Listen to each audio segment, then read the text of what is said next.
Saya Mary Mersita dari Fakultas Farmasi Universitas Pekalongan, kelompok D kelas B, akan menjelaskan tentang uji iodium pada karbohidrat.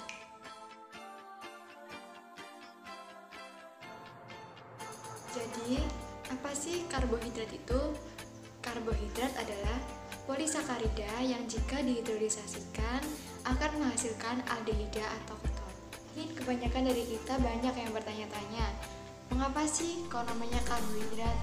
Jadi, karbohidrat itu sendiri berasal dari senyawa dari golongan ini yang memiliki rumus empiris yang menunjukkan bahwa ini adalah karbon hidrat dan memiliki nisbah karbon terhadap hidrogen dan oksigen dengan perbandingan 1:1. Sebagai contoh, rumus dari D-glukosa adalah C6H12O6 dapat ditulis sebagai CH2O dalam kurung 6 atau C6H2O6 atau seperti ini.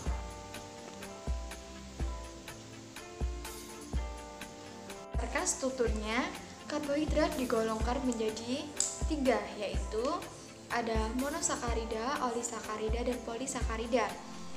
Yang pertama, monosakarida, biasa disebut gula sederhana, adalah karbohidrat yang tidak dapat diubah lagi menjadi senyawa yang lebih sederhana lagi. Yang kedua adalah olisakarida. Olisakarida ini mengandung sekurang-kurangnya 2 unit monosakarida dan tidak lebih. Sedangkan yang ketiga, polisakarida, mengandung ratusan bahkan jutaan unit monosakarida. Nah, setelah kita mempelajari tentang karbohidrat, selanjutnya kita akan mempelajari tentang uji iodium. Uji iodium yang ada di karbohidrat itu berguna untuk memisahkan amilum atau pati yang ada di larutan. Perubahan positifnya ditandai dengan perubahan warna menjadi warna biru atau ungu.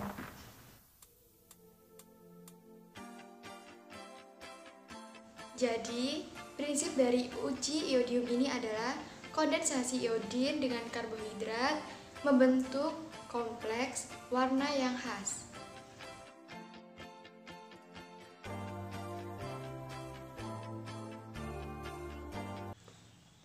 Oke, pada uji iodium ini, alat dan bahan yang digunakan yaitu alat yang digunakan adalah ada tabung reaksi dan pipet tetes. Sedangkan bahan yang digunakan atau sampel yang digunakan itu berasal dari golongan karbohidrat monosakarida, disakarida, dan polisakarida, yaitu ada glukosa, fruktosa, sukrosa, laktosa, maltosa, dekstrin, dan amilum. Cara kerja yang harus dilakukan, yang pertama adalah menyiapkan alat dan bahan. Kedua, sebanyak 3 tetes sampel dimasukkan ke dalam tabung reaksi. Kemudian, diteteskan dengan larutan iodium sebanyak 2 tetes. Selanjutnya, dihomogenkan. Jika sudah dihomogenkan, selanjutnya adalah diamati perubahan yang terjadi. Apakah perubahan tersebut negatif ataupun positif? Jika perubahan negatif, maka tidak ada perubahan sama sekali. Jika positif, maka perubahan yang terjadi berupa perubahan warna menjadi biru sampai keunguan. Ketika praktikum sudah dilakukan atau ketika sampel setelah diteteskan dengan reagen, hasilnya pada glukosa, fruktosa, sukrosa, maltosa, dan laktosa adalah negatif atau tidak ada perubahan sama sekali. Sedangkan pada dekstrin dan amilum terjadi perubahan positif, yaitu terdapat perubahan warna menjadi warna biru. Perubahan positif ini terjadi karena molekul amilosa dan amilopektin ini membentuk suatu molekul dari larutan iodium atau larutan iodin. Hal ini tidak terjadi pada glukosa, fruktosa, sukrosa, maltosa, dan laktosa karena tidak mengandung amilosa dan amilopektin. Oleh karena itu, perubahan yang terjadi adalah negatif atau tidak ada perubahan warna. Oke, sekarang kita akan melakukan uji karbohidrat terhadap amilum oryzae dengan iodin. Alat dan bahan yang digunakan adalah tabung reaksi dan pipet tetes. Langsung saja ke cara kerjanya. Pertama, diambil 4 tetes amilum orize yang sudah dilarutkan, dimasukkan ke dalam tabung reaksi.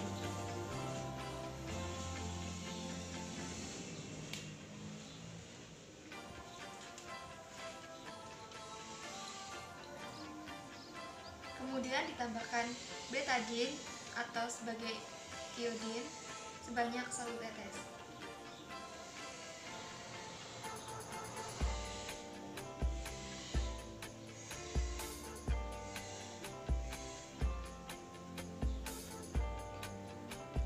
Sudah. Setelah itu kita homogenkan.